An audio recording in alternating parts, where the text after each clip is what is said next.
Hello there. You're probably wondering why I'm in this generic fantasy landscape. You see, after finding a magic bracelet, I ended up being transported to the realm of Athia. Now I know that name sounds like it was generated by ChatGPT, and it probably was, but trust me, it's a real place, and after exploring it for a while, I've come to the conclusion that everyone is dead.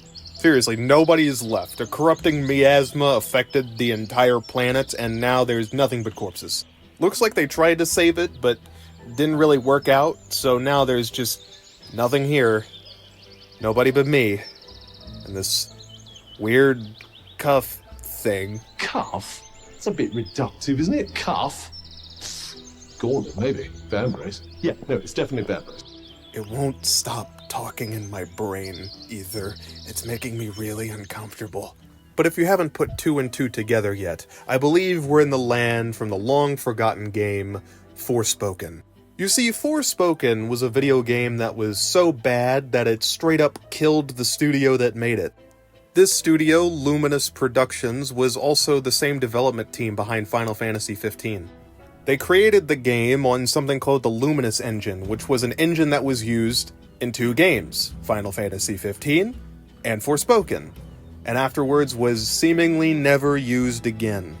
Forspoken did so poorly that the entire studio was absorbed by Square Enix immediately afterwards. Something that's actually interesting about Forspoken's development is there is a Rogue One writer who is credited for helping write the game, but according to them, what they wrote was essentially tossed in the trash. At some point, they shelved their original ideas and essentially built the entire thing back up from scratch from a story perspective. So all the world building that was part of the original concept was effectively thrown out, and we were left with what we got now, which would turn out to be not such a good decision. Because the game that we have and the story that we got was kinda ass. It was so ass that the game, once again, flopped miserably. It reportedly had a budget of over $100 million, so about 1/4 of a Concorde. And as for how much it sold, it's really unclear. We have some data from Japan and some PS4 or 5 data, I think, but for the most part, it doesn't seem to be obvious how much it sold. What we do know for a fact is that it had a peak concurrent player count of 12,000 people. Ugh. If we use the maximum amount of Steam Chart's owner estimations and assume every single person bought the game for $70 and nobody refunded it, the game would have made at most from Steam around $17 million from its $100 million budget. Ouch. If you assume it sold that well on consoles, you could get the sales up to maybe 30 million or above 30 million, but nowhere close to breaking even. And keep in mind, this is a hyper-generous estimation using the highest possible metrics, and assuming nobody instantly refunded the game when they realized how bad it was. So the game flopped, but it's not really a mystery as to why. Now, despite everything I'm about to say in this review, even though I fully believe it, I don't think it's the reason why this game didn't sell well. I think this game didn't sell well because nobody wanted it. Seriously, who cares about Forspoken? What even is that? It seemed so generic and boring that you would have absolutely no reason to spend $70 on it. Even less so to pay additional money for the deluxe edition, and also additional money for the DLC. Yes, there is a DLC. It just didn't stand out at all, and in a sea of games that are both cheaper and have far more interesting and creative world building, why would you want to buy Forspoken? There really isn't a reason. But you may be asking, Dave, did you spend $70 on Forspoken? Fuck no. I got a really good deal on a Steam key. Apparently this game is well below market price if you don't buy it on Steam. So if for whatever reason you want to try Forspoken, don't buy it on Steam. Do not pay $70 for a Forspoken, you are being ripped off. Oh, and if you were hoping that I would buy and review the DLC for this game as well, what's wrong with you? Yeah, no way in hell I'm playing the DLC after what I just experienced. So, I guess I have no choice but to walk you through why this game was a complete and total disaster. You're watching Dead Topics, the show where we talk about whatever we want, whenever we want, for as long as we want. I'm your host, Dave, and welcome to Forspoken. What you're doing is completely futile.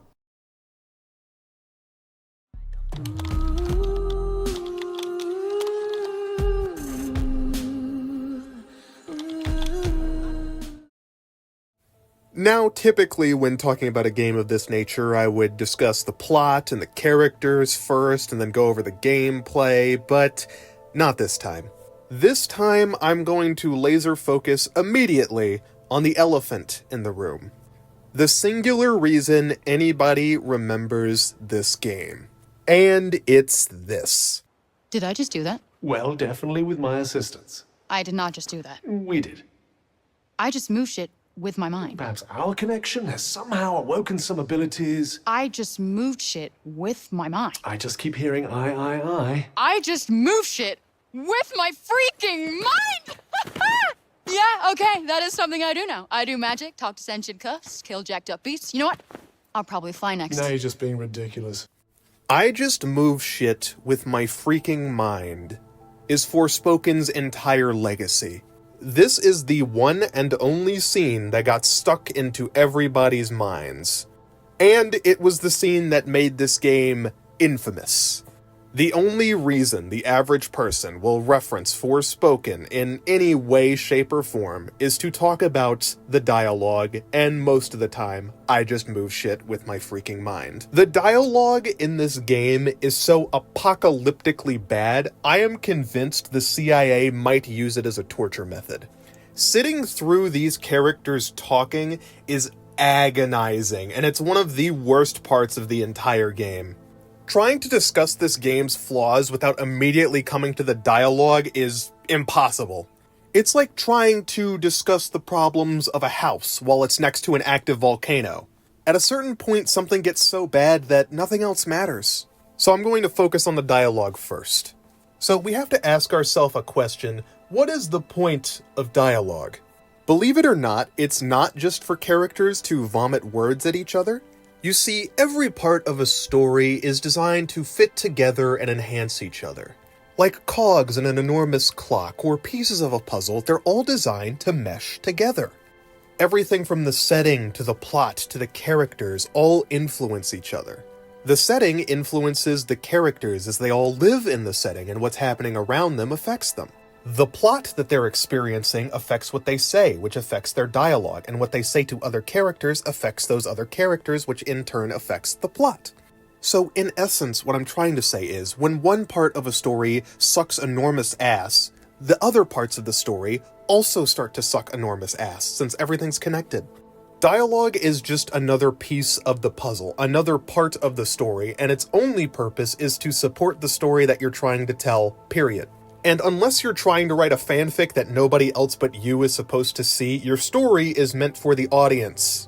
When you're selling a game like this for $70, always keep the audience in mind, because the game is for the audience. So dialogue should do three things: communicate information to the audience, forward the plot, and generate and resolve conflict. And Forspoken seems to want to do the exact opposite of that. It's almost like it's designed to be the antithesis of what dialogue is supposed to be for. It goes far beyond just not taking into account the audience experience. It's almost like a direct insult to the audience anytime these characters start flapping their stupidity dispensers. So instead of doing those three things right, it starts to do three things wrong. And let me start with number one, since it's one of the most annoying: telling us things we already know or could figure out very easily. Hide. Is that a motherfucking dragon? Don't let it see you. Yeah. Dialogue should give us more information on the characters, the world building, etc. But how you deliver that information is important, and it should also not be information that we already know. Now, I can understand it if you think the audience needs a reminder every once in a while if we're like knee-deep into a story, but this goes far beyond that. The writers here, especially the ones for the dialogue, seem to forget that we have eyes. The main character, Frey, is basically just pointing out every single thing in front of her and saying, "Oh my god, is that this thing? Oh my god, that's that thing. This is that thing." You, the one talking to me right now, are this... cuff? I just move shit with my freaking mind! Oh, yeah, no, this is just a regular library. Frey, it's so good to see you back. Yeah, it was intense. But I made it. I killed Scylla. and it becomes agonizing incredibly fast. It's like the authors think you're a 2-year-old who doesn't understand basic concepts and who's also blind. This dialogue feels like an accessibility setting, because these characters are just constantly telling us what we can see right in front of our eyes. It's a visual medium, goddammit. These writers looked at show don't tell, burnt show at the stake, and made tell their new religion. Every character feels like they're talking to a toddler constantly because the writers think you're too stupid to figure out what's going on. However, that may not be too far from the truth, since what the characters say seems to contradict what we see on a regular basis. These are his notes on the Tirana. Nobody cared about this game. Yeah, Nobody this who looks made this game gave a shit about it. After you helped me. Quid pro quo. How? I get it. He kept his How notes as in an break and read artist journals like this do one. you work And on you should have something? found it back. She said red journal, that's Okay, not so I red. go and get the journals, bring them back. Everything in my power to help you Gonna at home. bash You have my my word. head. Cross your heart. This and is hope so to die. much worse than I thought it would be. Like, I've seen this game and this is worse. No. It's almost like the programmers and the art team and whoever was putting all this together was not in communication with the people writing the dialogue. And it's hard for them to portray a lot of things in facial expressions because the faces in this game look... So when you hear for the 40th time, oh my god, is that a freaking dragon? Or oh my god, I moved things with my mind, or I did this, or I did that, it gets exhausting. And it does not get better. It's like that for the entire game. You want to pull your hair out with how bad it gets. Now, if there's something pertinent you need to tell us that we don't already know, then feel free to have the character communicate that. But otherwise, don't. Because we're the audience. We can see. We have eyes. We know what's going on. Even if Frey doesn't always seem to get it since she's a little slow, it doesn't matter because we can see it. So you don't need to tell us. Again, this is a story meant for the audience. So the things you show to the audience should matter to the audience. And that brings us to the next sin that this dialogue commits. Not saying anything of substance and not forwarding the plot. Can we just not talk? I would love if you didn't talk, Frey. Fantastic. I fucking hate this game.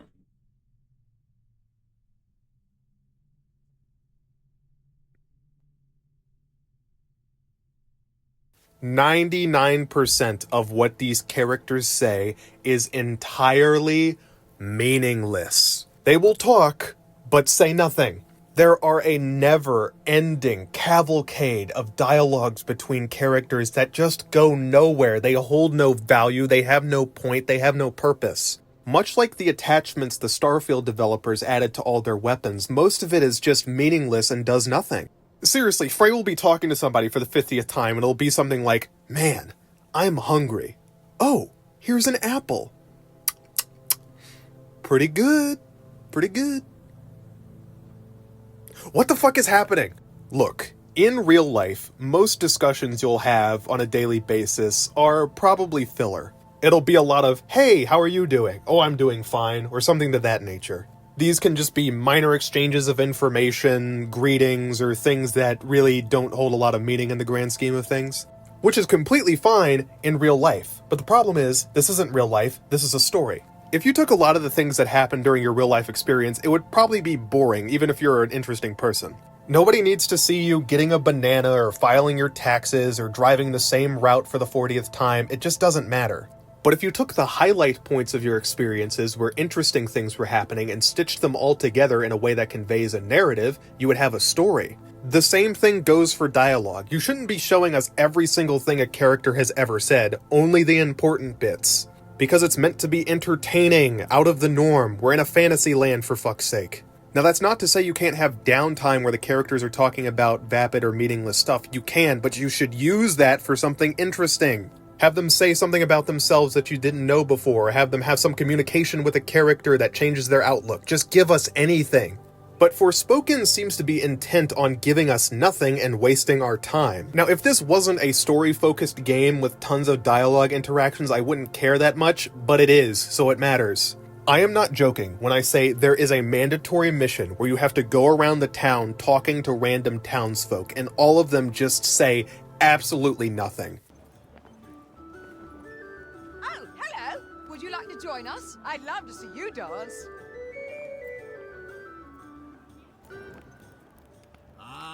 The ale's never tasted so good. You have my thanks, hero. That looks so fun! I want to dance too!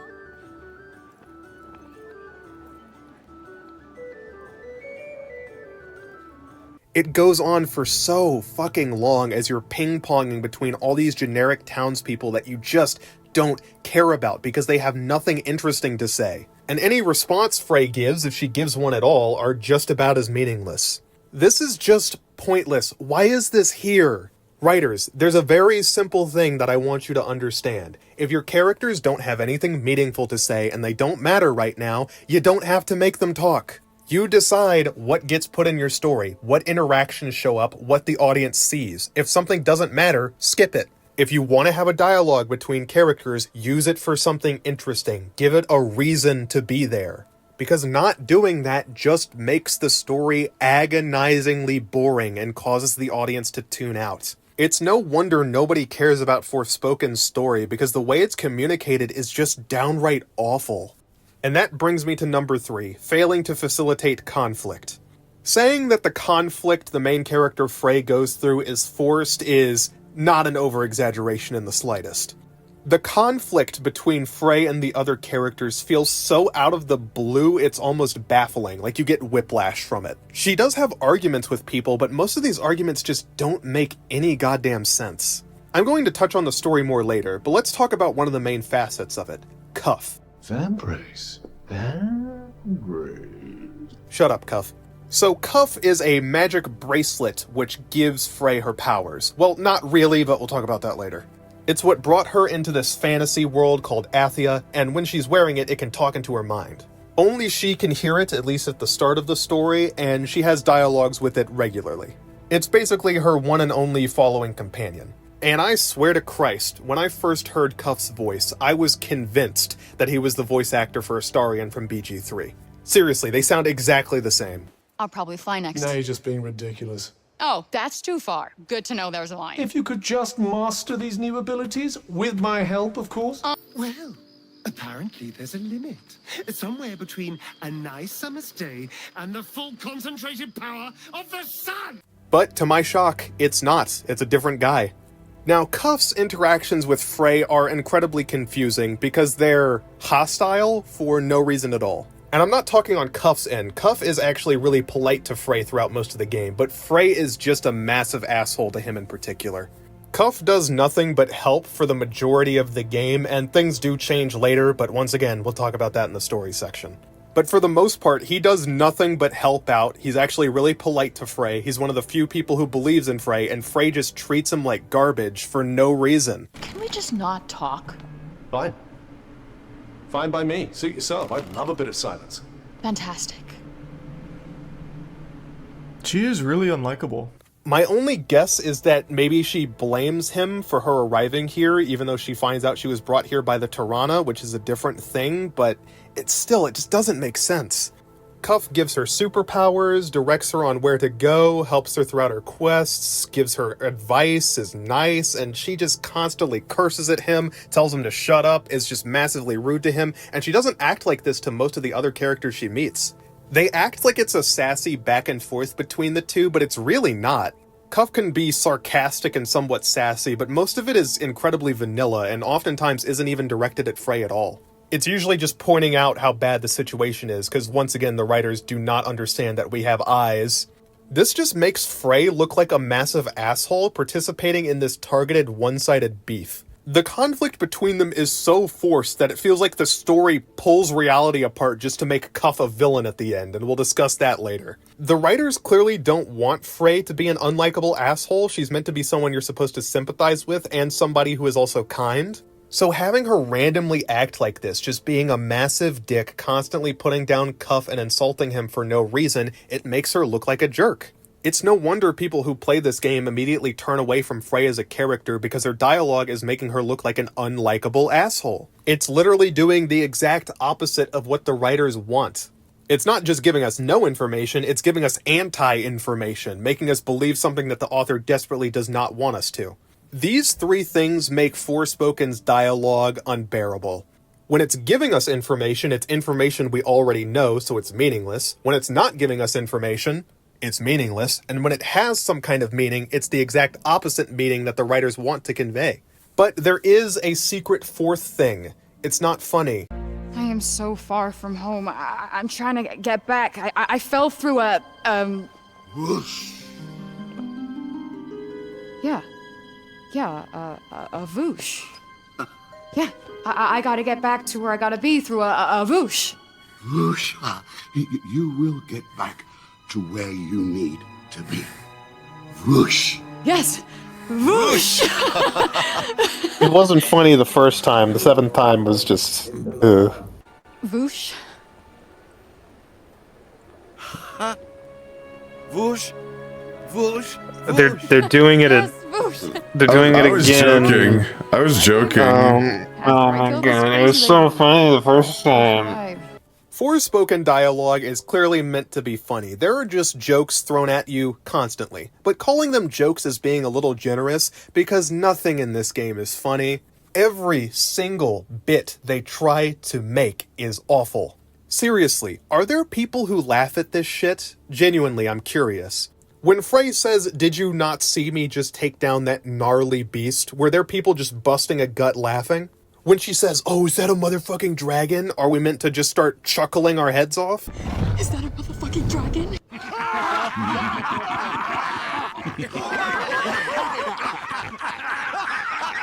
I get that humor is subjective, but seriously, there are people that find this funny? Those people exist? All of these jokes are just unfunny. There's either no setup, no punchline, or sometimes neither. Like, what is the joke here in this scene? Is the joke just that Frey is an asshole? You say another fucking word. She's so mean for no reason. It's almost funny in and of itself watching content creators talk about and play this game and try to make humor out of it, because the joke attempts in this game are either sad or infuriating, so trying to find the humor in it is a challenge. Look, I am imprisoned 1,000,000 miles from home. Yeah, we can see. We know the fucking plot! I was in New York, and then I had to give my cat up, and then I went dragons, and then I'm in jail. I wonder what Homer's up to. Homer's getting cooked by that judge in a giant fucking cauldron. You see, dialogue like this genuinely pisses me off, because I've seen how amazing dialogue can completely transform a story and make it something magical. So to see just the utter lack of care, it's infuriating. You can cut 70% of the spoken lines of dialogue from this game and lose absolutely nothing. And what makes it worse is the characters will just not stop talking. No matter where you are, they are just constantly throwing out quips and one-liners, and they repeat themselves constantly. And all of it is the most cheesy shit imaginable. Like, Frey will constantly go, "Wow, that was close," every time you heal. It's almost like a parody of what dialogue is supposed to be. And when Cuff and Frey are just constantly going back and forth while you're running like 500 miles to get to a mission, it becomes grating. This game makes me miss silent protagonists. Please talk less. It got to a point where this shit was making my ears bleed. Suicide Squad Kill the Justice League didn't even have it this bad. So in summary, the dialogue in this game is god-awful, and it will forever be its one and only legacy. Forspoken will be referenced specifically because of I just move shit with my freaking mind. And honestly, that's all the legacy it deserves. But this is just the surface of why Forspoken is bad, and probably something you've heard already. So why don't we delve into the story, the characters, and eventually the gameplay to talk about why this game is such a clusterfuck.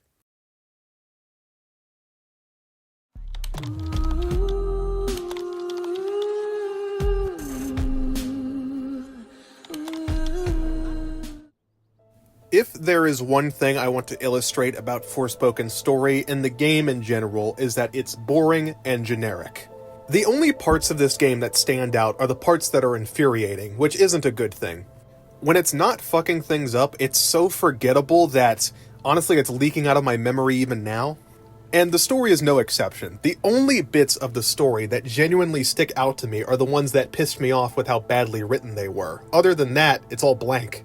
Forspoken is an isekai story, In fact, you've probably seen an anime with this exact plot.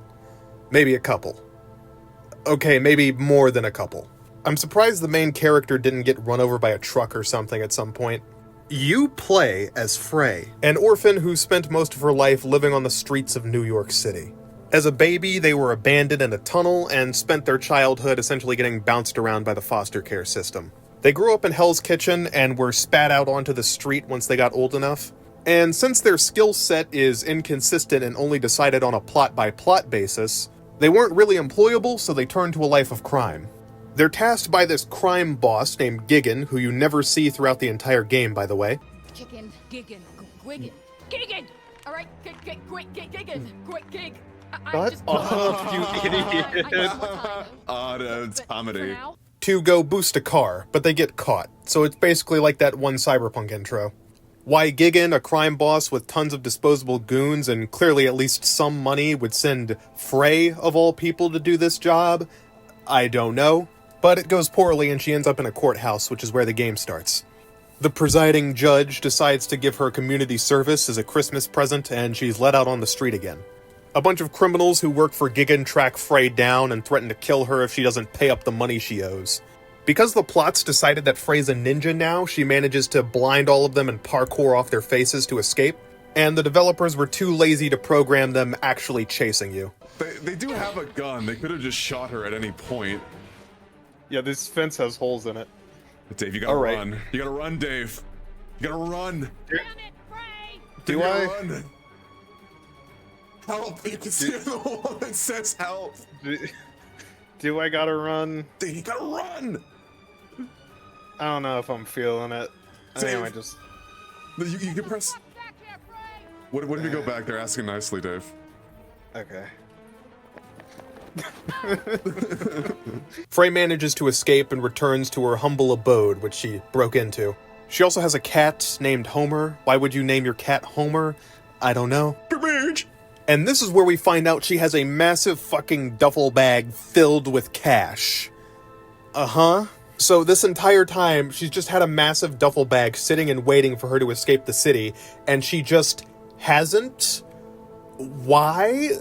Yes, she's had this, we don't know how long, and she's only waiting until now to use it?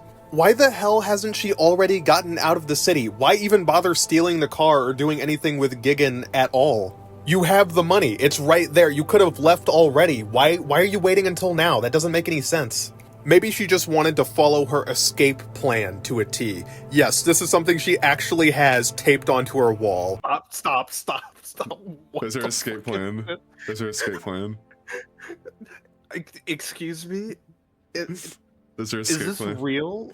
Take care of Gigan shit one last time, one last job. She's gonna assassinate him? Someone put this here. Someone modeled and textured this. Why do you need to write this shit? Is she stupid?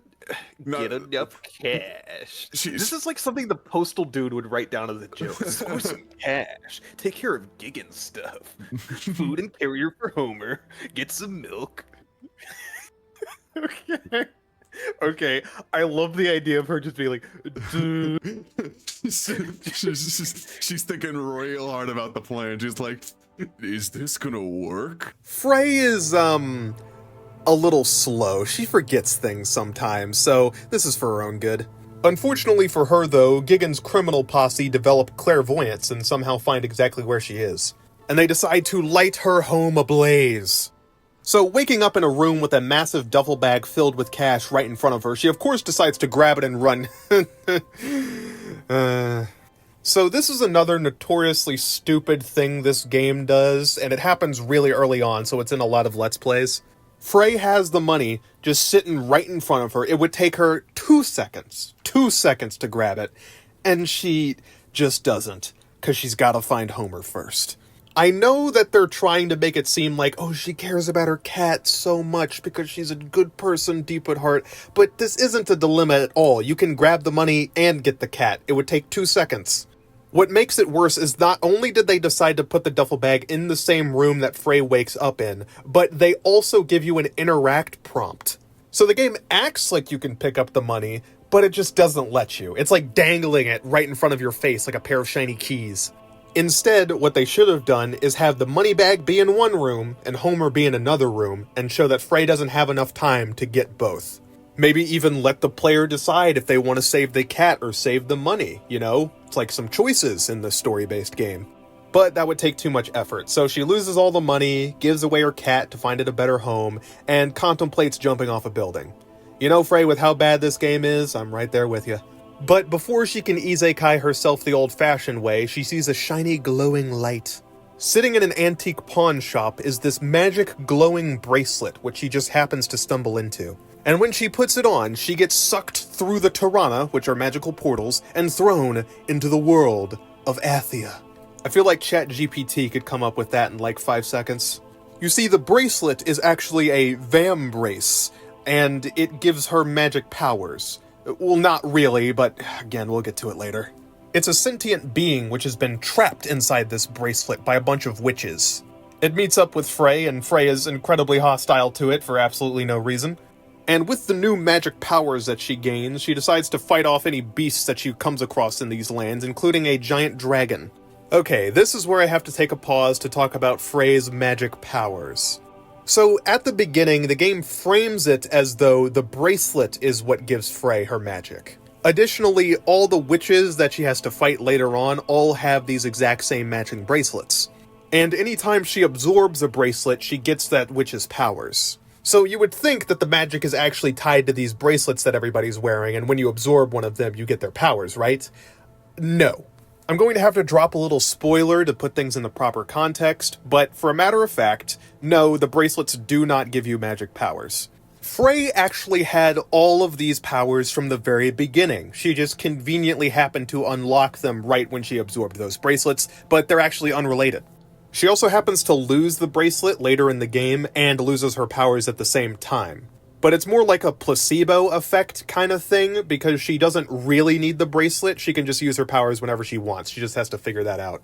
So Frey is actually the super special, awesome, chosen one, and the powers were always there with her at the beginning. She just had to realize how amazing she is and blah blah blah blah blah.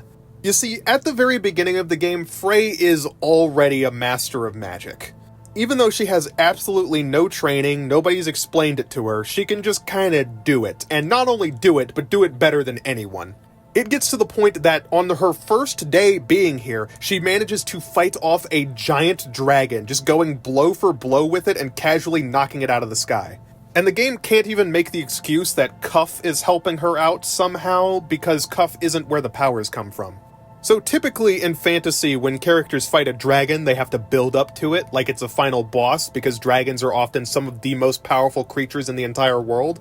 And this game is no exception, because that dragon you fought at the beginning is actually one of the most powerful creatures in all of Athia.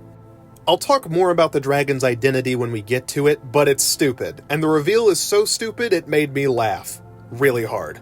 But back to my original point, Frey is a god from the moment she steps through that portal. No training, no building up to it, she's already at the peak of her power.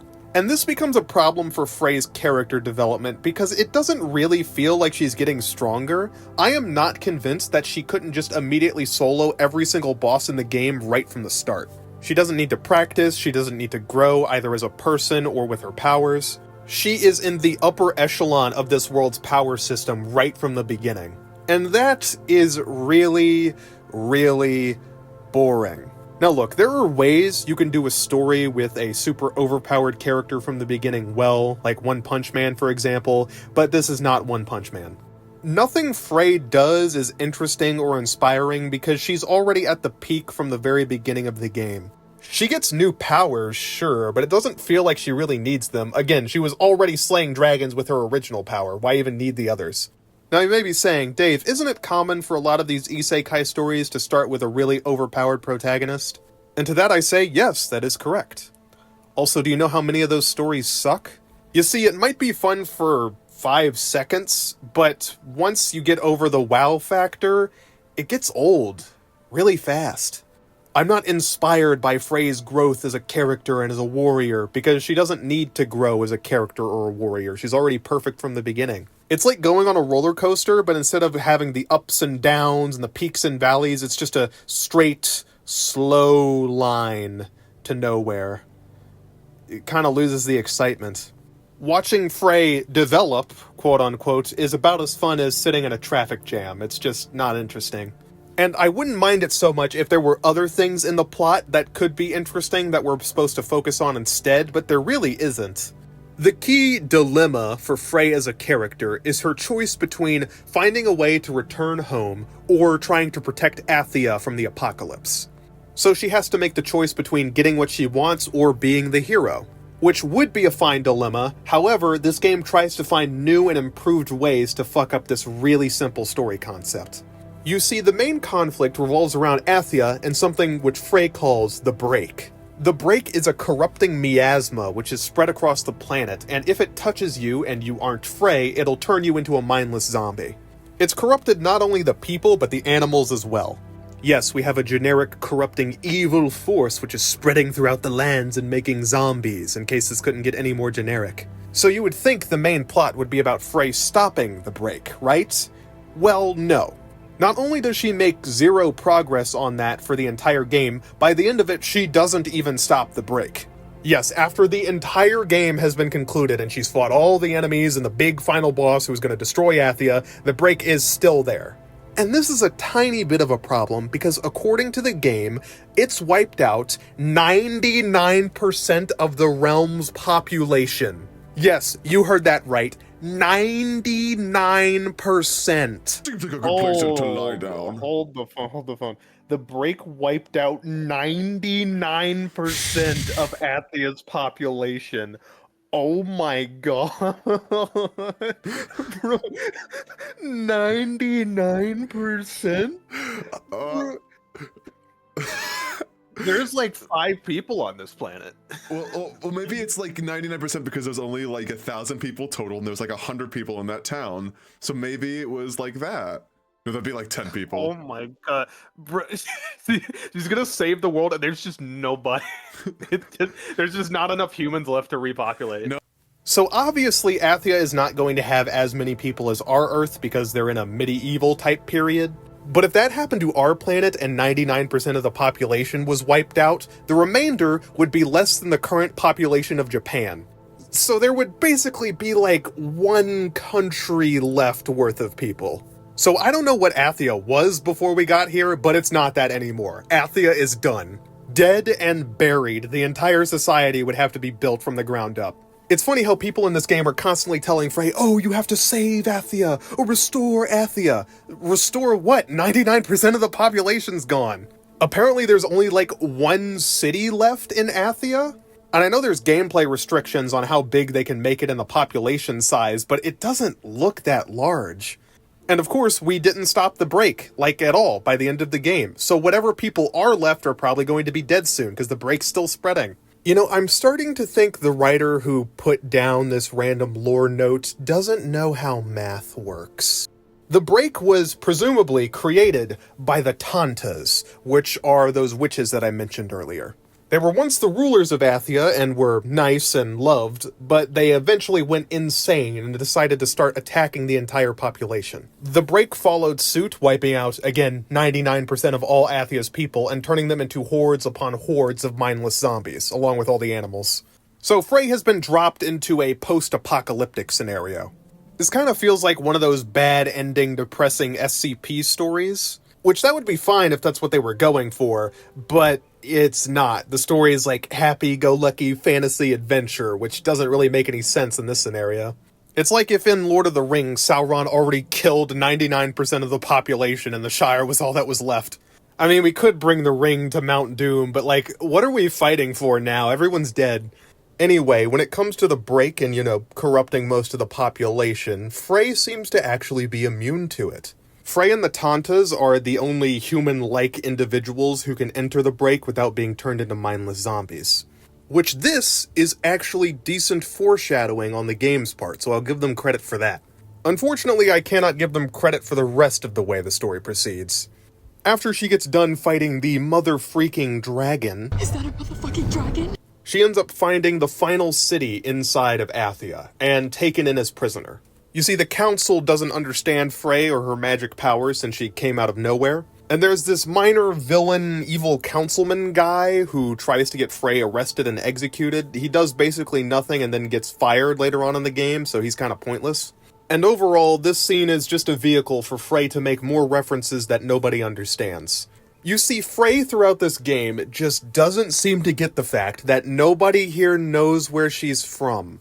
And they will use this exact same joke throughout the entire story. Just from beginning, middle, and end, Frey still just doesn't seem to get it. They don't know what New York is. This would be fine if it was just like once or twice at the beginning, but she does this throughout the entire game, just constantly going, oh man, this is like that thing from Earth, and everybody will go, what? It wasn't funny the first time, but it's especially unfunny the 100th time it happens.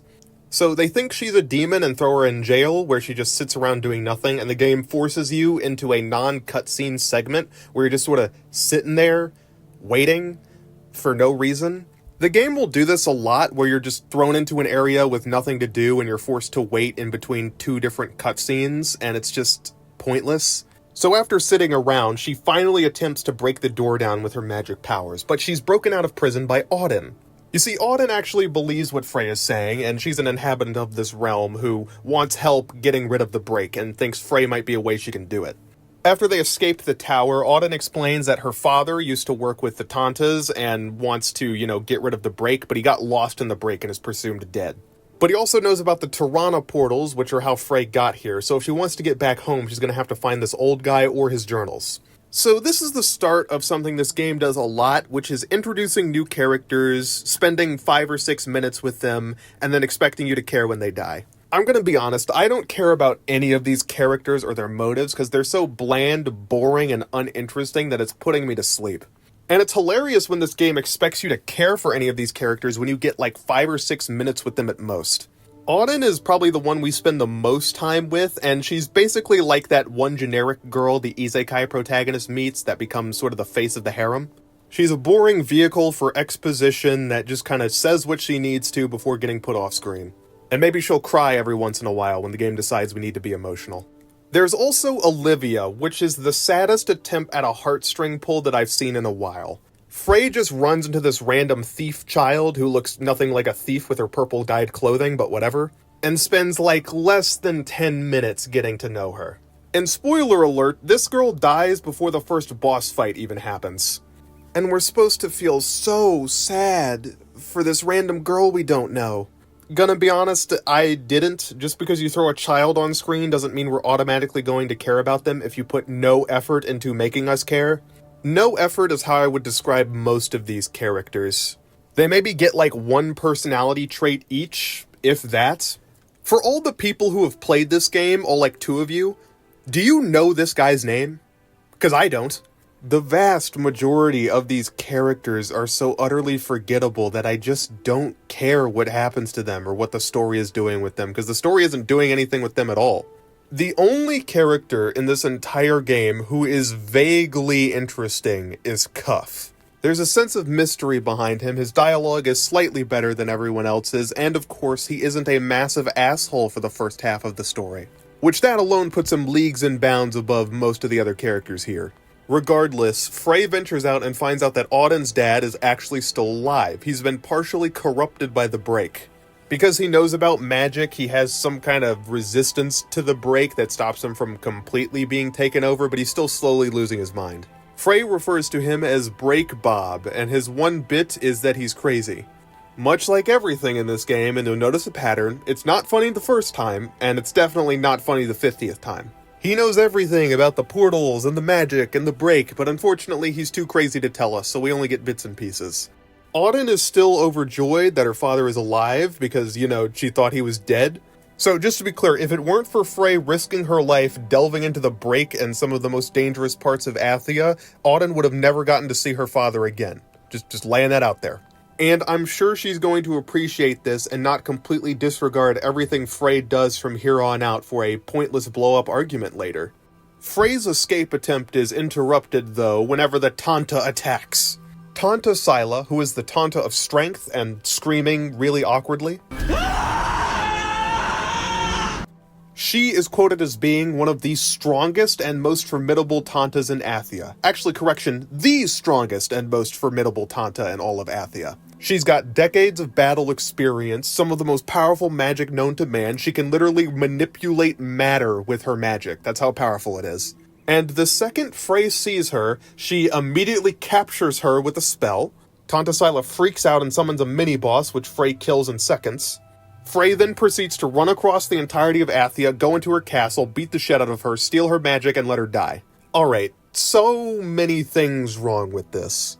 First and foremost, for some reason that's beyond mortal minds to comprehend, the writers decided to make the strongest Tanta, literally the Tanta of strength, the first boss. Apparently these writers don't understand how basic escalation of power works.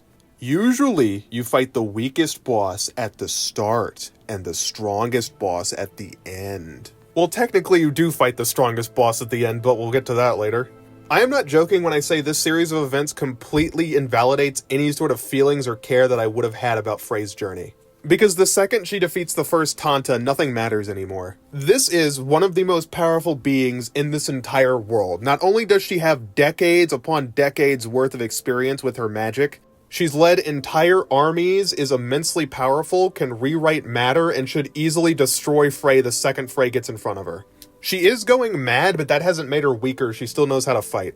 Frey is a random New Yorker who just got her powers like a day ago. And Frey instantly restrains Tanta Sila, and Tanta Sila has to run away, like a child. So either A, Frey is so powerful that nothing matters anymore, she can just easily overcome any obstacle, or B, Tanta Sila is just a pathetic wimp. So our choices are incompetently overpowered protagonist or incompetently weak villain.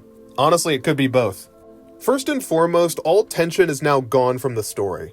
Tanta Sila was the strongest one, and Frey beat her immediately and had her running away like a bitch. Like a bitch. And this is before she gets extra powers. Once she gets extra powers, the other Tantas are basically completely useless. If she beats the strongest one right away, there's no reason to think she would struggle at all with the weaker ones. So when the characters rant and rave about how powerful the Tantas are and how Frey is in trouble, she's really not. Frey is just so powerful that the Tantas don't stand a chance, and they can't be intimidating as villains because they pack no punch.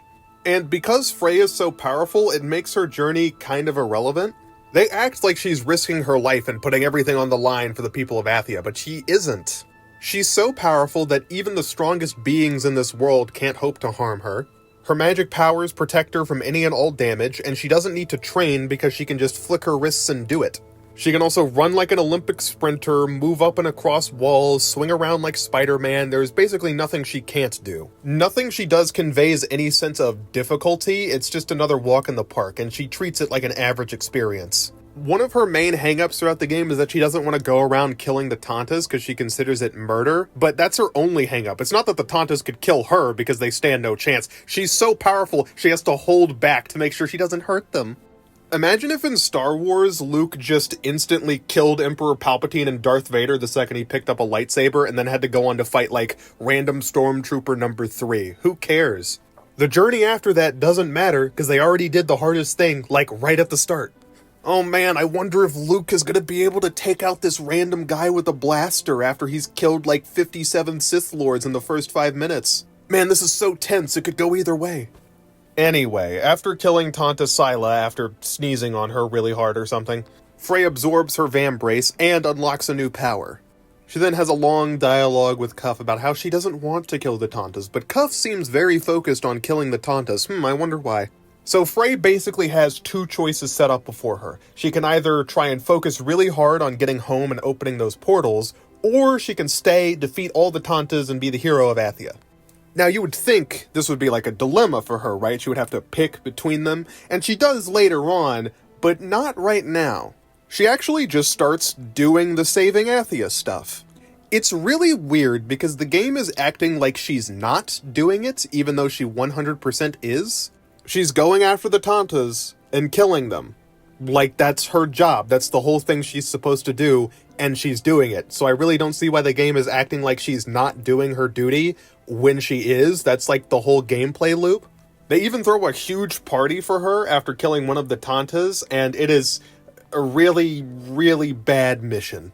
I'll talk about it in the gameplay section, but this game tries, well, not really hard. It doesn't try at all to get you attached to these random civilians so it can kill them off immediately. Yeah, the writer's favorite trick is to introduce us to a character and then kill them off right away to try and get us sad, even though that doesn't work because, again, I know none of these people.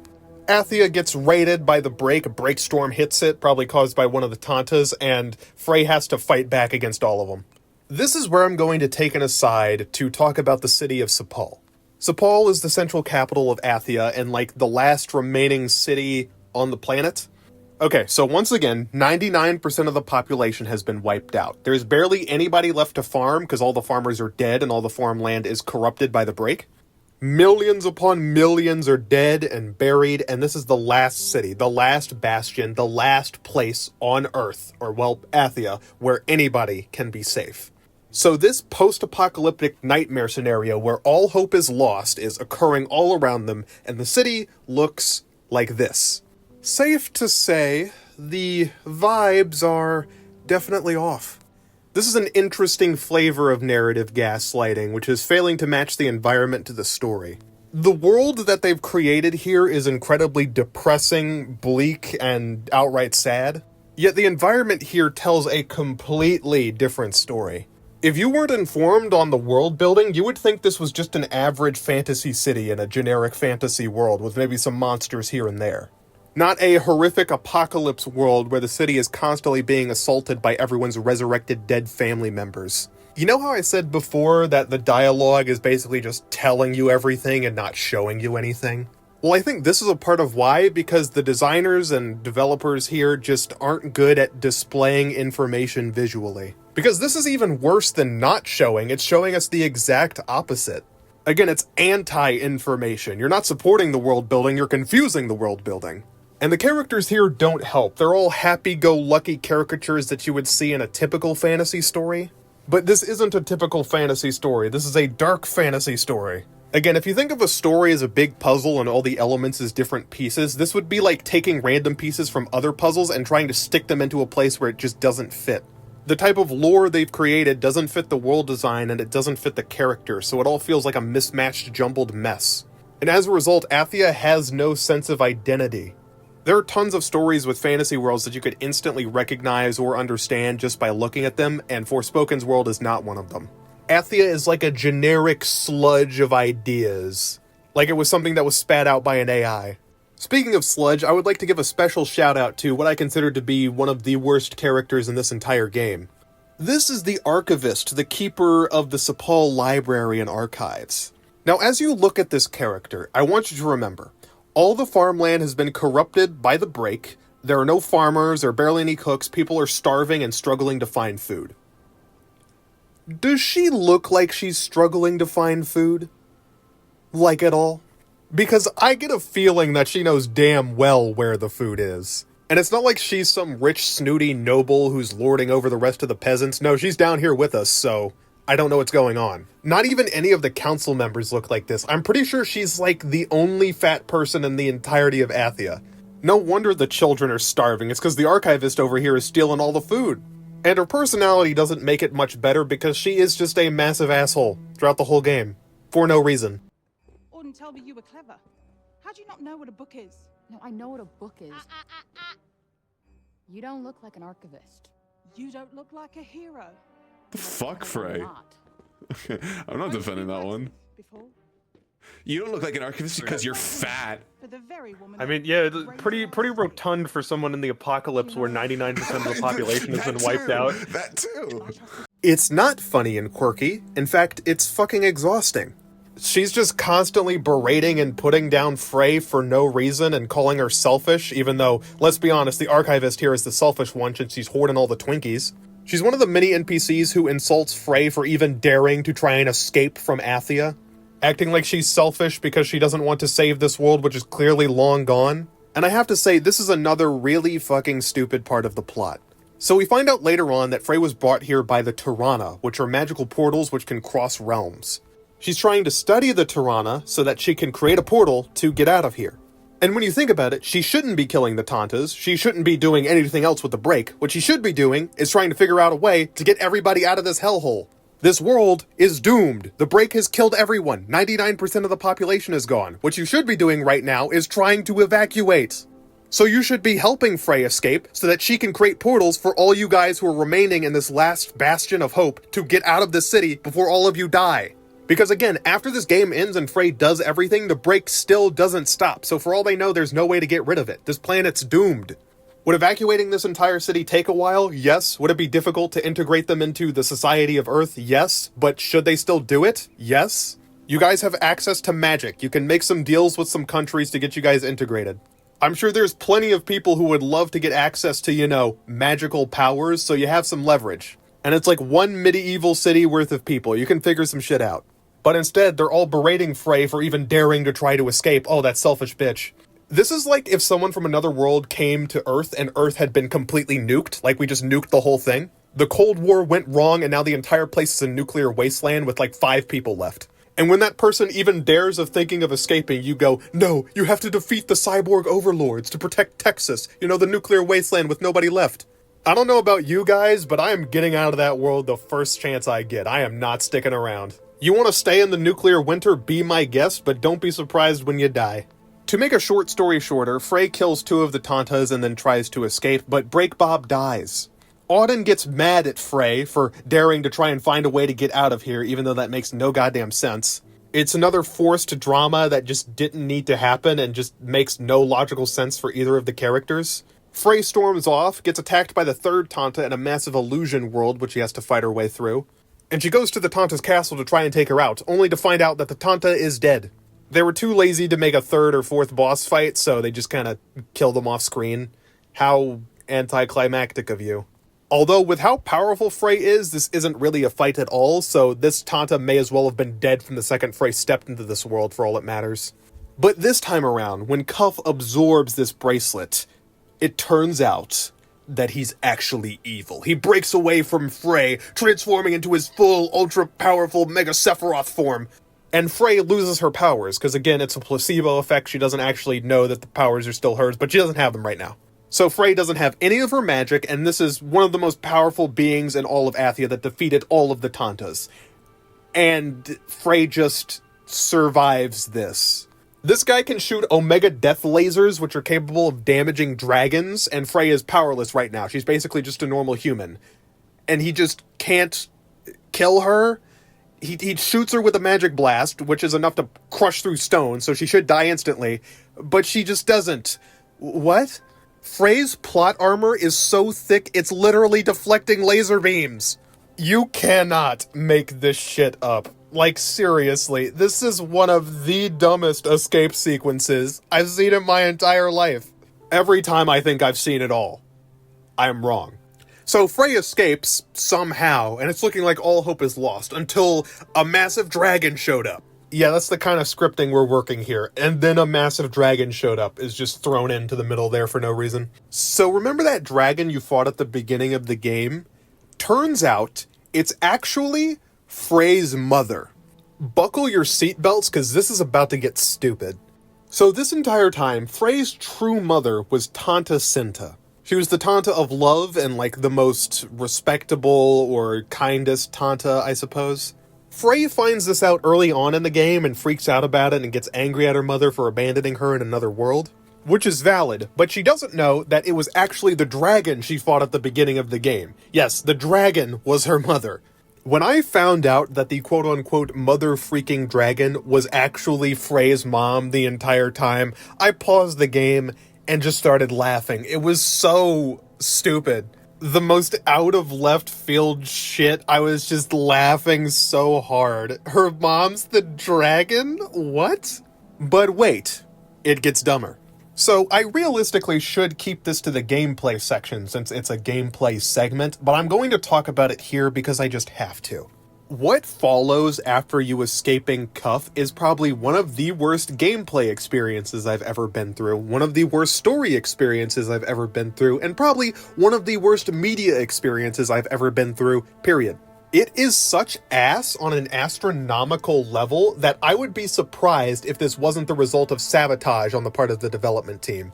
The game decides the best way to deliver lore, exposition, and important information to you is to have you walk the entirety of Athia from Sepal to Timbuktu, slowly going up to glowing light balls which display a still static image of the plot while characters are talking in the background. This takes ages. I felt my fucking skin wrinkling as I went across this hellscape.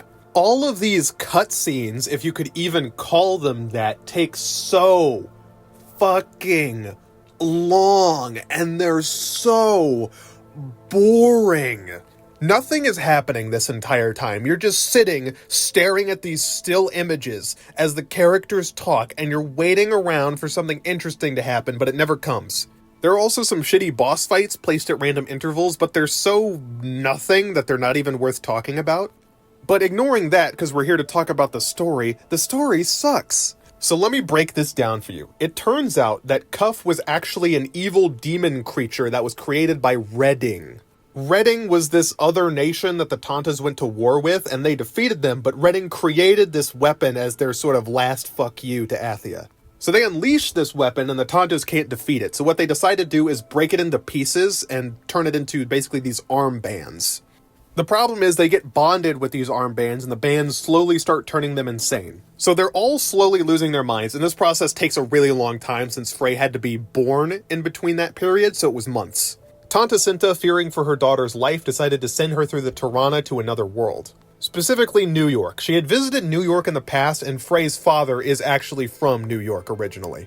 But the armband sneaks through the portal at the last second. I can't believe I just said that sentence.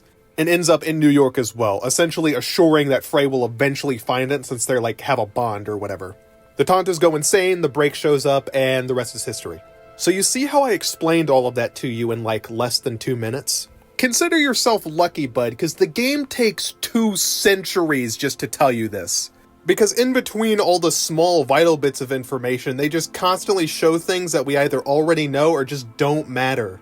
It'll be like, "Oh, Cinta, you're so smart and intelligent and the best of us. Oh yes, thank you, sister. I love my daughter. Also, I'm going to eat a donut now." Imagine that, but for half an hour. So I'm just sitting there, clawing my eyes and ears out as I wait for these people to drone on about the exact same thing for the 50th time. When I realize you can actually skip it. Well, kind of. If you walk out of the radius of the glow orbs before they finish talking, then you can escape this nightmare, but you still have to keep going and finding the orbs and starting the conversations. And you know what? I'm not gonna lie to you, viewer. After the 50th orb, I started skipping them, because I didn't care anymore. This is by far one of the worst ways to deliver exposition possible. If you want people to stop giving a shit about your story, this is the exact way to do it. Why should I sit through more of these light orbs? Because I'm not getting anything out of it. It's not entertaining. I'm not learning anything new that isn't stupid. And the writers seem to have taken a masterclass in wasting my time. I thought the rest of this game was boring, but this takes the cake as one of the least inspiring segments of a video game I've ever experienced. I would rather sit through Sarah Morgan from Starfield talking about grass growing than sit through this for another 5 seconds. But unfortunately, we're not done. You see, as said before, Frey's powers actually come from within herself because all the Tantas blessed her with their powers. Not only that, but they restricted her powers to only unlock when certain circumstances were met. So we now know for a fact that not only can the Tantas give other people their powers and fuse them all together, but they can also lock those powers away. So that raises a very important question: why did they task this to Frey? I get that she's Tanta Cinta's daughter, but that just amounts to nepotism. They can give their powers to anyone, so why didn't they, find a trained warrior from Athia, someone who is really skilled with combat and magic? Find someone trustworthy, train them on how to use their powers, and then give them all the powers at once, and give them a reason to fight for Athia. And while you're at it, suppress the Tanta's power until the madness goes away, since you can specify when powers get restricted and for how long. The Tantas had months to figure this out, and they knew they were going to eventually go insane and turn on the people, so why not suppress their magic until they can be trusted again? Or if you think one single person couldn't be trusted with the powers, which they obviously don't since they gave it all to Frey, they could split it up between multiple people and make new Tantas. These would be people with official training from Athia who know how magic works and also have a reason to fight for a world that they've lived in since birth. Frey, with no training and this awakening power that she was given, was able to fight off all the strongest people in Athia casually without even trying. So a trained warrior from Athia should be much better than Frey, shouldn't they? And with the Tanta's powers suppressed, they can't bring forth the break and cause the apocalypse. So they could have saved the world by doing this, but they just didn't. Instead, they entrusted divine power to a girl who would be sent to another planet, who would know absolutely nothing about Athia, would have absolutely no training, and would have absolutely no reason to fight for them. And who spends most of the game just trying to find a way to get home because she doesn't know what's going on. And they decide to wait to give her this information instead of, I don't know, having someone tell her when she gets there, or inscribing it anywhere, or doing anything to make sure Frey gets the message. If this was a spur-of-the-moment thing, like someone just sent Frey away right as the Tantas went insane and they didn't have time to plan, then I would understand it, but they had months to figure this shit out. And they're supposed to be the most intelligent and capable leaders in all of Athia. But this gets even worse because we know Tanta Cinta can control the Tirana. She can create portals to other dimensions whenever she wants, so if she were to go insane, she would still know how to use her powers, as we see with the other Tantas. So what would stop her from teleporting to New York and creating the break there, or just causing the apocalypse with her magic? She would have no way of knowing what she would do once she went crazy. Now she gets lucky when the bracelet shoots off to another dimension to go with Frey, but she didn't know that that would happen. It was a surprise. So if she had gone insane, New York would be screwed. Also, if Frey just got shot in this alleyway right here, the entire story wouldn't happen, so they had to trust that Frey wouldn't get killed when she was sent out on the street with nobody to look after her. Also, again, they can travel to other dimensions. Why didn't they find Frey a home? Or, find someone from Athia and send them to New York as like an emissary or something, or have them live in secret and train Frey. Again, they can make portals whenever they want, and anyone from Athia can just hop over to New York. Just give her some kind of mentor figure or something to train her in all this shit, so that she knows for a fact that Athia exists and has a reason to fight for it. So in short, this is just another idiot plot. It only works if all the characters are brain-dead stupid. At the end of the game, Tanta Cinta gives you a choice. You can either return to New York, or you can return to Sepal to fight off Cuff. The return to New York ending is just sad. It's 20 seconds long. No, I'm not joking, it's 20 seconds long. Frey goes back to New York, gets her cat, and is still homeless. That's the ending. Also, she has magic powers now. I think the game just forgot that. They aren't suppressed anymore, so she should still be able to use them even though she's in New York. Because Tanta Cinta could still use her powers while she's in New York, so Frey should be able to do the same thing. So she literally has godlike magic powers which make her stronger than the people who caused a literal apocalypse, and yet she's still homeless? She could literally be ruling the planet right now. Why is she still homeless? Or maybe she's just used to the Hancock lifestyle of being a superhero. So the question becomes, if you're not going to put any effort at all into an ending, why is it here? I get that they were probably pressed for time and money by now, but this is the lamest ending I think I've ever seen. If it was gonna suck this hard, you might as well have just had Frey make the choice for us. Not that the actual ending is much better. Frey does battle with Cuff, who is now attacking Sepal, with birds. Just some birds. I was imagining this being more grandiose, but it's just some birds. Frey hops on the back of her mother.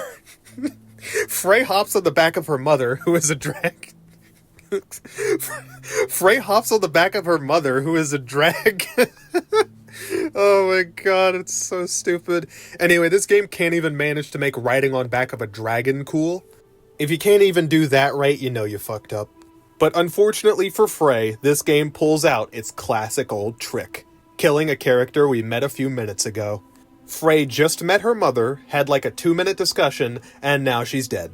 Oh no, what grandiose impact this had from that character who I know through glowing light stills. I care so much. See, this is why usually the magic mother figure is killed off-screen.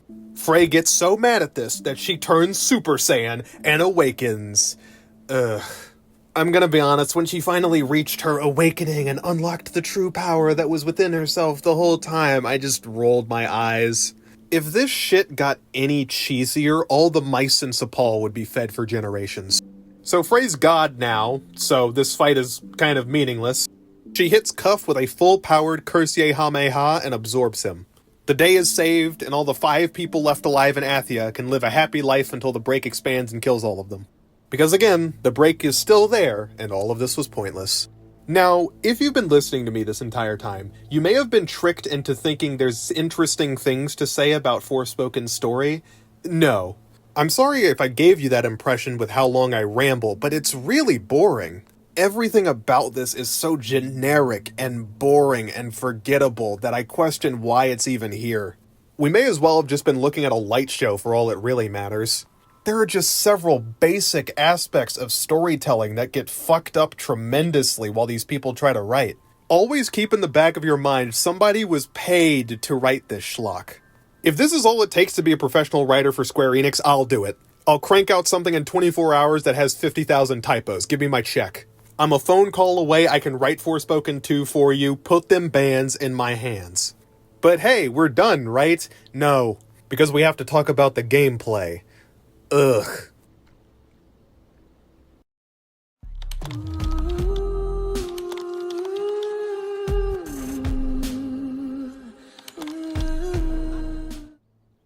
Much like everything in Forspoken, the gameplay is generic and uninspired.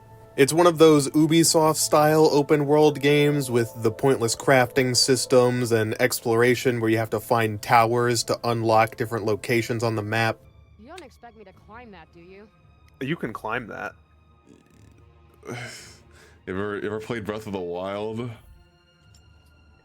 You ever played Far Cry? You ever played that game Far Cry or Breath of the Wild? Because I've ran far and now I want to cry. With how vanilla and stagnant this style of game has become, if you've played one, you've played them all. And it's not as though Forspoken is some kind of unique take on this style of game. Everything it's done has been done somewhere else, and better. The only upside I can give it is the effects that the Luminous engine can produce actually look very pretty. If you only see clips of this game from people shooting off fireballs or ice spikes or whatever, you might be mistaken into thinking it's cool. But trust me, it's not. The visuals, while they can look pretty at times, often get way too overwhelming for the gameplay. Especially during break storms. As mentioned earlier, the break is this miasma that's spread over the land of Athia, and sometimes it coalesces into giant storms. When this happens, the entire screen is tinted blue, and it is one of the most painful visual experiences I've ever had to sit through since Suicide Squad killed the Justice League. Seriously, it's just a massive eyesore. It was giving me a migraine. Whoever on the team had the idea of tinting the entire screen blue every single time a break storm happens should have been fired immediately. And the over-the-top attack animations don't help much either, especially during boss fights where things can get so chaotic you just have no idea what's going on. What the fuck is happening? There's so much going on screen, I can't even pay attention. Just noise. I'm fighting a dragon with my freaking mind. Is this what it was like to play Suicide Squad?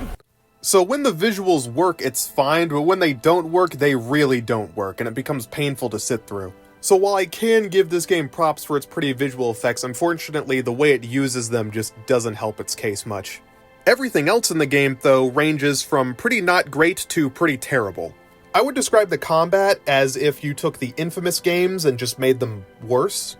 If you aren't aware, in Infamous Second Son, the main character can absorb people's powers and has various power sets that they can switch between. It's the exact same in Forspoken. You have your earth power, your fire power, your water power, and your green power. You unlock these power sets by defeating the main bosses, the Tantas, and absorbing their magic. One of the first things I noticed while playing this game was that the combat had no weight to it whatsoever. All of your attacks feel like they're tickling the enemies rather than actually damaging them. Get ready, Dave. Don't stop panicking now. 11. It reminds me of Suicide Squad's combat. You're straight too far for turning. Alright, check this out. She's so confident, it just starts running. Hold on. Check out this technique. You're straight too far. Surprise! I'm behind them now. Look at these health bars for these basic enemies. Ugh. Hold on. Let me see how long it takes to kill this one. 1, 2, 3, 4, 5, 6, 7, 8, 9, 10, 11. 11 shots for a basic enemy. No point Ugh. There's very little feedback to your attacks other than the occasional stagger, and it just doesn't feel like I'm in the middle of combat. The first power you get upon starting the game is Frey's power set, which involves Earth. Despite the fact you're chucking massive boulders at people's faces, it just doesn't feel like that at all. The sound effects for her attack blasts are super wimpy and they do barely any damage. It gets better when you unlock the ability to sort of create a massive earth ball to chuck at enemies, but even that doesn't feel like it has much weight to it. What makes it worse is the enemy's apocalyptic level health bars. I started playing this game on normal difficulty because that's the difficulty the game recommended to me. At one point I had to fight this mini-boss style enemy which had wings, and it took way too long. But it was just one of them, so I didn't really care at that moment. But later on, the game expects you to fight 2 of them simultaneously, and it takes fucking forever. And it's not like the boss is very hard, its attacks are easy to dodge, but it just takes so long, it's like you're chopping down a tree. The fights in this game aren't difficult, they're tedious, it feels like doing manual labor. I could probably do it while half asleep, it's just that it would take too long. I guess the game expected me to go around the open world and grind for hours on these boring samey side quests so I can unlock more upgrades or equipment or whatever. But that sounds agonizingly boring, and I was already having my time wasted too much to bother. So instead, I elected to change the game to easy mode. Now let me be real with you, a game being difficult is one thing, but this isn't difficult, this is just insulting. I have so many things better to do with my time than grind down apocalyptic level health bars for the next 2 years. And even on easy mode, some of the health bars are just utterly ridiculous and waste way too much time. Good, Dave. Listen.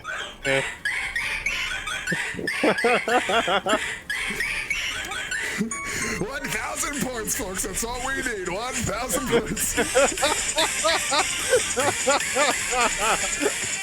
Okay, that was pretty good. To put in perspective my feelings on this, there is a mission that requires you to battle these enemy respawning lamps. There's a dozen of them scattered across the entire mission area that you just have to fight over and over and over and over again, and it's so lame and boring. But after you escape the Hell Nightmare dimension and get away from the lamps, the game immediately throws even more lamps at you. An entire room filled with these enemy respawning lamps that you have to grind down while fighting a mini-boss. And then after that, when you enter the building that you're supposed to go to for the story, there's even more lamps inside. But when you think you're finally done, and you finally escape the lamps, they throw a massive lamp with a boss health bar at you. If I was doing this on hard mode, it probably would have taken 6 years and I would have just given up on life. And I could probably beat it on my first try, it would just be the longest try in human history. Making health bars this big doesn't make your game more difficult, it makes it more annoying. Not only is it incredibly artificial, it's just downright unfun. Combine that with the fact the combat just doesn't feel like it has any weight to it at all, and it just gets so repetitive. The only power set that I thought was vaguely interesting was the one where Frey gets a sword. That one is melee focused and you can get up close and personal with enemies and there's actual feedback to your attacks. Now it's not perfect, mind you, when you're fighting mini-bosses it's basically like you're running up and just hitting them with a broomstick 40 times. But at least it was something. What's substantially less than something is the crafting system. This is one of those game mechanics where you question why it's even here. I barely engaged with it at all because it just wasn't worth the effort. This game takes the Skyrim approach of having you run out into the wild and randomly pick plants, which that's my favorite thing to do in these games. Press X on the plants to pick all of them up, so exciting. But in Skyrim you could eat all your alchemy equipment to find out what it does and have goofy effects happen. So at least that was funny for a little while and led to some experimentation. Here it's just press X on plant and then go make healing potion and you're done. I hesitate to call this a crafting system at all with how bare bones it is. I've noticed a lot with these modern day live service-esque crafting systems, it's usually you just stumbling into equipment or materials at random, and then you just make whatever you want. You never have to actively, search out the materials you need, because you either get them so easily that it's not even a challenge, or you just run into them when you run into them. So you don't actually have to bother hunting down materials, which is one of the major points of a crafting system, acquiring the materials you need to make what you want to make. It's like the toddler version of a crafting system. Crafting systems in games like Forspoken feel like they're just there to be there, not because they serve any greater purpose in the gameplay. It's one of those things where they can just slap that they have a crafting system on the box and pretend like this is an in-depth game when it's really not. Frey's equipment usually just minorly increases your stats to a near unnoticeable degree.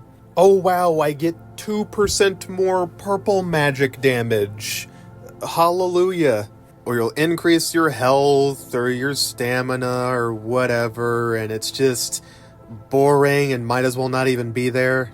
And you can also upgrade your medicine pouch to such a degree that no combats become a challenge anymore because you can just heal off all the damage you take. And healing potions are super easy to make since the materials for them are literally everywhere. Everywhere you turn, you find more materials for healing potions. Even on higher difficulties, you could probably just face tank most attacks, heal off the damage, and run past it like it didn't even happen. The fights feel less like fights and more like a time tax. Frey can also paint her nails with these magical runes which give you different upsides and downsides depending on which ones you choose. But because I wasn't going around doing all the side missions because I have more value for my life than that, I only got like 3 of them, and I never bothered to swap them out afterwards. Because it's just more boring percentile stat increases. Hooray. I can't wait to do 2% more blue damage whenever I do a triple somersault on Taco Tuesday. Remember when equipment in games used to be, like, interesting and not just vague numbers that you don't really comprehend? But what about the gameplay outside of combat? Is that any good? Not really, no. You can go to the city of Sepal and do some boring side quests there, like chasing down a cat, or the dance sequence. Yes, this is real. This is the dance sequence. You're just sitting here, waiting for 6 years to hit a single button. Game design is truly an art form that very few have mastered on the level that Forspoken has. I've mentioned it before, but there's also one mission where you're forced to run around the entire town just talking to random NPCs that say one line. None of them have anything interesting to say, it's just generic nonsense. Generic nonsense is a perfect way to describe Forspoken's side missions. There's also the various dialogues you can have throughout the game. Instead of actually making a dialogue system where you can talk to characters, what they decide to do instead is have Frey freeze up every once in a while and talk to Cuff. You will just pause in the middle of gameplay to have a ton of different dialogue options that you can hit Cuff with, and usually they're meaningless. Anytime you're talking to another NPC, it's usually just Frey automatically speaking after you hit a prompt. In fact, 9 times out of 10, whenever you do anything in this game, you freeze up completely. Sometimes Frey will just stand still for like 3 or 4 seconds while the game tries to process whatever the hell you just did. Something about it just feels so janky whenever you're actually going through the gameplay. It becomes especially painful during that one mission where you're chasing glowing light bulbs for 3 hours. Everything about this game just feels janky, rushed, and generic. Like they had this story and didn't know what kind of game they wanted to make, so they just slapped a game on top of it. First thing they could come up with. Generic open world with a crafting system. Go ahead, make it. But hey, at the very least I can give them credit. In the power system, you can see a video preview of what the powers do, which is more than Starfield, so they should put that on the box. Forspoken, more technically advanced than Starfield. I really thought I'd have more to say about the gameplay, but it was just kind of boring and painful, and I really don't want to go back. I guess there's the traversal system, which allows you to run slightly faster and run up walls and swing around like Spider-Man. But there's also fall damage in this game for some incomprehensible reason. So you constantly have to worry about Frey tripping and falling face first off a cliff and instantly dying, even though it's canonical that Cuff can save her from things like this, but just doesn't. Also, shouldn't Frey be able to fly? The Tantas can fly and Cuff can fly, and she has all the Tantas' powers, so what the fuck? You know what? I'll probably fly next. Now you're just being ridiculous. Oh, that's too far. Good to know there's a line. I know she can do the portal skip thing later on in the game, but that isn't the same. I guess that would be too much effort on the part of the designers, because it would let you, fly past all this horrible gameplay. And you wouldn't be able to see the NPCs' horrifying faces up close. Now, can you tell that the gameplay of Forspoken is one of its least interesting elements? I could rattle off about the story for an hour straight because of how horrible it is, but the gameplay, not so much. Again, if you played one, you've played them all. You've definitely seen a game like this before, and you can connect the dots for yourself. It's not that difficult. Hell, you could probably come up with something more creative and interesting in an afternoon than what Forspoken did during its entire development time. So, that was Forspoken. Was it any good? No. But was it as bad as people say? Yes. The entire game feels very bland, generic, and uninspired. Almost everything it does is done better somewhere else. The story is boring, and when it's not boring, it's downright infuriating. The characters range from unlikable to forgettable, and every time they talk, I want to plug my ears. The gameplay is about as boring as they could get away with making it, and the only real positive here is that the effects look pretty. But if all I cared about was pretty colors, I would just go to a light show instead. It is no wonder why nobody bought this game for $70 and why it crashed and burned immediately. And the studio behind it basically got shut down, which just goes to show one high-profile failure can destroy an entire studio in this industry. And apparently Forspoken was supposed to be something completely different before it got retooled into this weird isekai story. Maybe that version of Forspoken would have been good, maybe it wouldn't have, but what I know for sure is that this version of Forspoken definitely is not it. But do you want to know what is it? My Patreon. I would like to give a thank you to all the people who are a part of my Patreon, and if you check the link in the description down below, you can join as well to get early access to videos. I would also like to say the game Forspoken was purchased entirely with Patreon money, so you guys are funding my torture. That's where your money's going, making me suffer, so that should encourage you to spend more. But since I'm done up here, I guess I should try and find my way back down to hell. It sucks down there, but it's where my paychecks get signed, so I really don't have a choice. So while I'm doing that, I guess I should say this has been Dave, and remember... Actually, I'm not sure what you should remember, I kind of forgot the whole game. Can you help me out here, Cuff? It's Van Brace.